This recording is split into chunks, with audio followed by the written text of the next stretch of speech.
तो cyber experts ये बता रहे हैं कि किस तरह से इसे टेम्पर किया जा सकता है। पवन दुग्गल को आपने सुना, लेकिन लेबनान ने इजराइल को धमकी दी है और कहा है कि इजराइल को इस गलती की सजा भुगतनी पड़ेगी। सवाल यह है कि क्या लेबनान इस स्थिति में है कि वो इजराइल का सामना कर पाए? मसल पावर के मुद्दे पर कितना बड़ा फर्क है दोनों के बीच, ये आपको बताते हैं।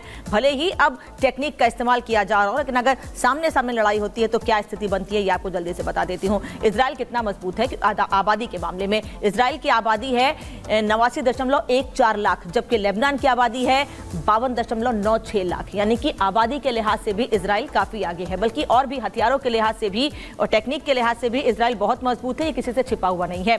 अगर मैन पावर की बात करें तो करीब 37,44,000 के करीब मैन पावर है इजराइल की, जबकि लेबनान इसमें काफी पीछे है। इजराइल में मिलिट्री पावर करीब 1.73 लाख है, जबकि लेबनान में 80,000 के करीब मिलिट्री पावर है। जबकि इजराइल की बात करें तो रिजर्व फोर्स, क्योंकि हर देश की अपनी रिजर्व फोर्स होती है, तो ऐसे में इजराइल की रिजर्व फोर्स है करीब 4.5 लाख, जबकि लेबनान के पास कोई भी रिजर्व फोर्स नहीं है। लेकिन उसके बाद भी लेबनान क्या हिजबुल्लाह के दम पर इजराइल का सामना करने की या इजराइल को टक्कर देने की ताकत रखता है, यह सवाल उठता है। हम इसके पहले भी आपको बता चुके हैं कि अगर इजराइल हमास का आमना सामना होता है तो क्या स्थितियां बनती हैं। हमने पहले जब सामना हुआ, जब अक्टूबर के महीने में हमास ने इजराइल पे हमला किया, तब क्या हुआ था ये भी हमने आपको बताया। लेकिन अब इजराइल दुश्मनों से घिरा हुआ है, फिर चाहे लेबनान हो, ईरान दूरी पर है, लेकिन ईरान भी लगातार दुश्मन के तौर पर सामने आता रहा है और हमास से युद्ध तो चल ही रहा है। लेकिन अब सवाल यह है कि पेजर और वॉकी टॉकी पर हमले के बाद या टेक्निक को निशाना बनाए जाने के बाद हिजबुल्लाह के पास कौन सा ऐसा कम्युनिकेशन डिवाइस है, क्या सेफ ऑप्शन है जिससे कि अपना नेटवर्क और मजबूत कर सके हिजबुल्लाह, अपने लड़ाकों से बातचीत कर सके। क्योंकि अब तक वॉकी टॉकी या पेजर का ही इस्तेमाल किया जाता था, वॉकी टॉकी बात करने के लिए और पेजर मैसेजिंग के लिए। एक्सपर्ट्स क्या कह रहे हैं कि अब आगे क्या ऑप्शन बचते हैं हिजबुल्लाह के पास, ये भी सुन लीजिए।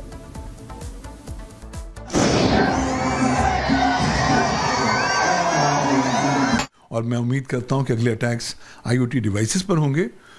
मुझे लगता है कि जो ट्रेडिशनल वॉरफेयर की टेक्निक्स हैं उन पर पुनः से एक नया मोड़ आ जाएगा और जितने भी हिजबुल्लाह और स्टेक होल्डर्स होंगे वो इंश्योर करेंगे कि वो डिजिटल प्लेटफॉर्म का इस्तेमाल ना करें। क्योंकि अगर आप इस लेवल तक पहुंच गए और आक्रमण कर रहे हैं तो हर वो डिजिटल पैराडाइम या डिजिटल प्लेटफॉर्म का जो आप इस्तेमाल कर रहे हैं वहाँ पर भी सेंधमारी हो सकती है, तो और नुकसान हो सकता है। तो मुझे लगता है कि उन्हें एक नए प्रकार के इनोवेटिव अप्रोचेस को अडॉप्ट करना पड़ेगा। ट्रेडिशनल समय में जब पारंपरिक समय पर युद्ध हुआ करते थे, टेक्नोलॉजी नहीं होती थी, तब भी युद्ध कामयाब होते थे। तो मुझे लगता है वो जो पारंपरिक टेक्निक्स हैं उनको अपनाना पड़ेगा। और अगर वो जो भी डिजिटल प्लेटफॉर्म को अपनाएं, एटलीस्ट इंश्योर करें इस तरह के एपिसोड्स के बाद कि उस डिजिटल प्लेटफॉर्म की जो साइबर सुरक्षा है वो प्रबल रूप से सशक्त हो, ताकि इस तरह से सेंधमारी न लगाई जा सके। हिजबुल्लाह जिसको लेबनान ने पनाह दे रखी है और यही वजह है कि लेबनान सीधे सीधे इजराइल का दुश्मन बन गया है। हमने मैन पावर की बात की कि दोनों देशों की मैन पावर कितनी है, आर्म्स कितनी है, लेकिन अगर फायर आर्म्स की बात की जाए तो इस मोर्चे पर भी इजराइल और लेबनान के बीच मामला एक तरफा ही है। यानी इजराइल ज्यादा भारी पड़ता है लेबनान पर और इजराइल हर लिहाज से मजबूत है। सुरक्षा एजेंसी सबसे बड़ी है, उसकी खुफिया एजेंसी सबसे बड़ी है विश्व में, बहुत मजबूत है, ये लगातार हम बताते रहे आपको। चलिए अब फायर आर्म्स की बात कर लेते हैं। इजराइल के पास फाइटर जेट्स हैं 153, जबकि लेबनान के पास मात्र 9 फाइटर जेट्स हैं, जबकि हिजबुल्लाह अपनी ताकत लगातार बढ़ा रहा है लेबनान में रहते हुए ही। इजराइल के पास एयरक्राफ्ट है 601, उसके आधे से भी बहुत कम है लेबनान के पास, मात्र 78 एयरक्राफ्ट है लेबनान के पास। इजराइल के पास फाइटर एयरक्राफ्ट हैं 241, जबकि लेबनान के पास एक भी फाइटर एयरक्राफ्ट नहीं है। लेकिन उसके बाद भी हिजबुल्लाह जैसे संगठन को पाल रहा है, वो संगठन जिसको अमेरिका समेत कई देशों ने आतंकी संगठन घोषित कर दिया है। वहीं इजराइल में अटैक एयरक्राफ्ट है 32, जबकि लेबनान के पास मात्र 9 अटैक एयरक्राफ्ट हैं। इजराइल के पास अटैक हेलीकॉप्टर है 48, जबकि लेबनान के पास एक भी अटैक हेलीकॉप्टर नहीं है।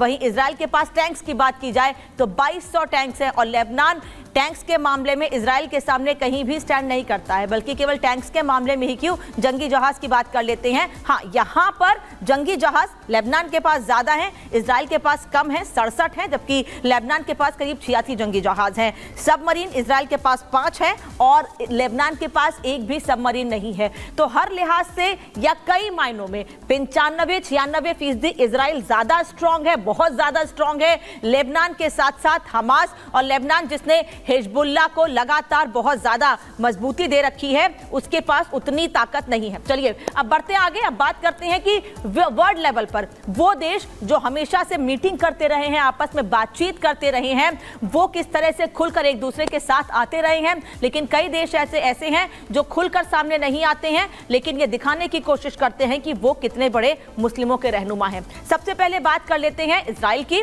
क्योंकि इजराइल के साथ अमेरिका खुलकर हमेशा से रहा है। जब हमास के बीच युद्ध हुआ था तो फिलिस्तीन में रह रहे लोगों को नुकसान ना पहुंचे, ये बात तमाम देशों ने जरूर कही थी, लेकिन हमास को आतंकी संगठन पहले ही घोषित कर दिया गया था। तो इजराइल के साथ अमेरिका है, इजराइल के साथ अमेरिका मजबूती से खड़ा हुआ है। अब बात कर लेते हैं लेबनान की। लेबनान के साथ कौन कौन सी मुस्लिम कंट्रीज हैं? ये मुस्लिम कंट्रीज जो मीटिंग करती हैं, बातचीत करती हैं, उनमें से जो खुलकर सामने आई हैं लेबनान के साथ, उसमें सीरिया है और ईरान है और यमन है, जो हमेशा से खुलकर लेबनान के समर्थन की बात करता रहा है। और उन्हीं के समर्थन के साथ वजह से हिजबुल्लाह को पनाह दे रखी है लेबनान ने। लेकिन अगर आर्म्स फोर्स की बात की जाए या सैन्य हथियारों की बात की जाए तो लेबनान इजराइल के आगे कहीं भी नहीं टिकता है। वहीं दूसरी ओर कुछ ऐसे न्यूट्रल देश भी हैं जो मीटिंगों में तो शामिल होते हैं, खुद को मुस्लिम रहनुमा जरूर कहते हैं, लेकिन इनका कोई स्टैंड नहीं है। ये खुलकर मुस्लिम कंट्रीज के साथ नहीं आते हैं, जिसमें सबसे पहला नाम है कुवैत का, यूएई का। ये ऐसी कंट्रीज हैं जो तमाम मीटिंग्स में जाके पार्टिसिपेट करेंगी, बात करेंगी, सामंजस्य बैठाने की कोशिश करेंगी, लेकिन जब लड़ाई लड़ने की बारी आती है, मुस्लिमों के रहनुमा बनने के लिए सही तौर पर खुलकर सामने आने की बारी आती है, तो ये कंट्रीज कुछ भी खुलकर नहीं बोलती हैं।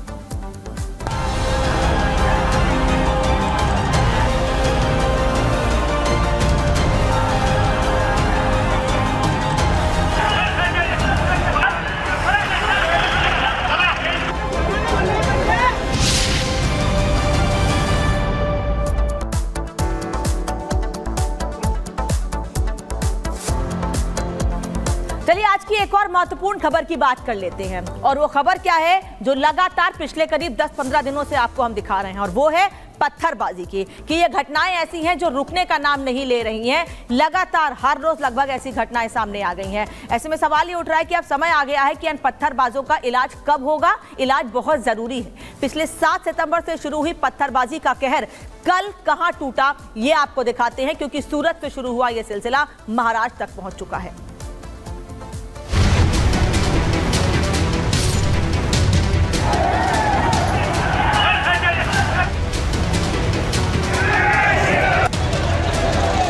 नफरत की बाजी, बेशुमार पत्थरबाजी।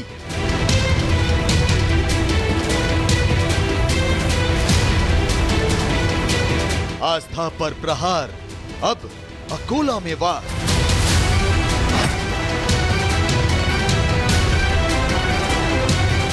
बारह दिन, 9 शहर, 1 टारगेट हिंदू। उंगलियां कम पड़ जाएंगी जब पत्थरबाजों की गिनती करनी पड़ जाएगी। रतलाम से शुरू हुई पत्थरबाजी का सिलसिला अब महाराष्ट्र के अकोला तक पहुंच चुका है। शहर बदल रहे हैं, तारीख बदल रही है, लेकिन इरादा वही है। और अब महाराष्ट्र के अकोला से भी वही तस्वीरें सामने आई हैं।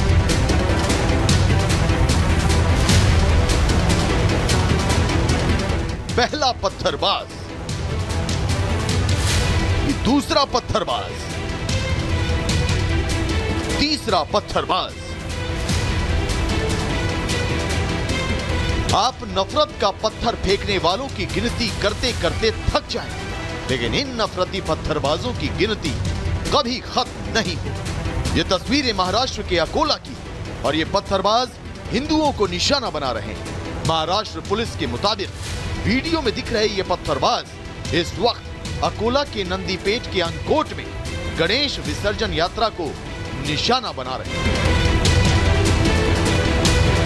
आप इस वीडियो में देख सकते हैं, इन पत्थरबाजों में विशेष समुदाय के बुजुर्ग भी शामिल हैं, जो अपनी उम्र के आखिरी पड़ाव पर, लेकिन बजाय वो अपने समुदाय के नौजवान लड़कों को ये हरकत करने से रोकते, वो खुद पत्थरबाजी करने लगे। मस्जिद की आड़ लेकर हिंदुओं को निशाना बना रहे ये पत्थरबाज हर उस दिशा में पत्थर बरसा रहे हैं जिधर इन्हें हिंदू दिख रहे हैं। महाराष्ट्र पुलिस ने बुधवार को गणेश विसर्जन यात्रा पर पथराव करने वाले 68 पत्थरबाजों को हिरासत में भी लिया है। जाहिर है पत्थरबाज अब अपना गुनाह छिपाने के लिए दलीलें भी देंगे, लेकिन इन नफरती पत्थरों के निशाने पर आए लोगों का क्या हाल हुआ है, जरा ये भी देखिए।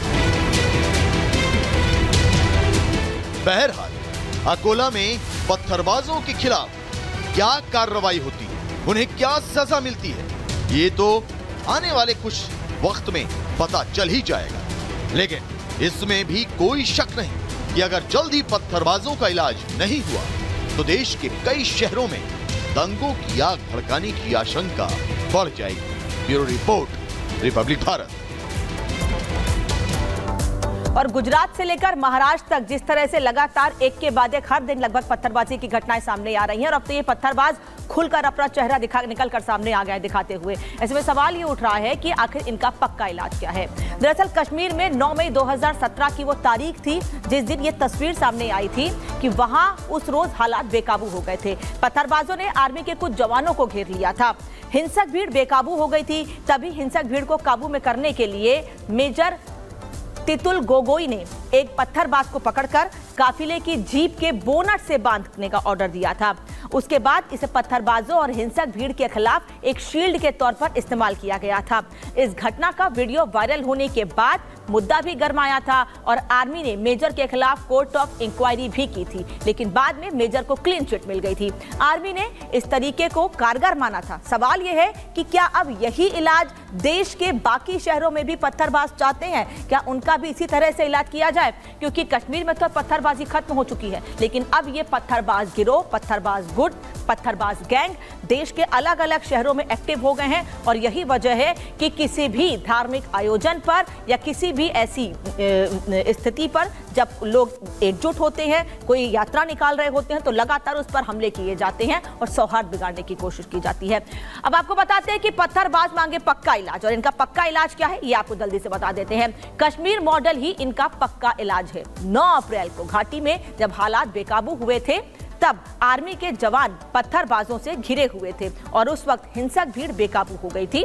तब पत्थरबाजों ने लगातार बैक टू बैक जब किया था, उन पर हमले किए थे पत्थरबाजी से, तो मेजर गोगोई ने एक जीप की बोनट में उन्हें बांध लिया था। और उसके बाद आर्मी ने भी, अधिकारियों ने भी इस तरीके को कारगर माना था, जैसा कि मैंने पहले भी आपको बताया। और उसके बाद इस तरीके को अपनाए जाने के बाद कश्मीर में पत्थरबाजी की घटनाएं कम हुई और 370 हटने के बाद से तो कश्मीर के हालात ही बदल गए हैं। और अब ये जो गैंग देश के अलग अलग कोनों में एक्टिव है, उन पर एक्शन क्या लिया जाए, उन पर कैसे कार्रवाई की जाए, उन पर कैसे लगाम लगाई जाए, अब ये सवाल उठ रहा है। तो क्या इन्हीं पत्थरबाजों को पकड़कर इसी तरह का इलाज किया जाएगा तभी ये शांत होंगे? ये सवाल बना हुआ है। और आने वाले समय में सरकार या प्रशासन की ओर से इन्हें रोकने के लिए क्या कदम उठाए जाएंगे, ये सबसे बड़ा सवाल है जिस पर सबकी नजर टिकी हुई है। हम आगे भी इस पर विस्तार से बात करते रहेंगे, आपको बताते रहेंगे कि किस तरह से सरकार या प्रशासन तैयारी कर रहा है और कश्मीर में क्या कुछ हुआ वो हमने आपको बताया। वक्त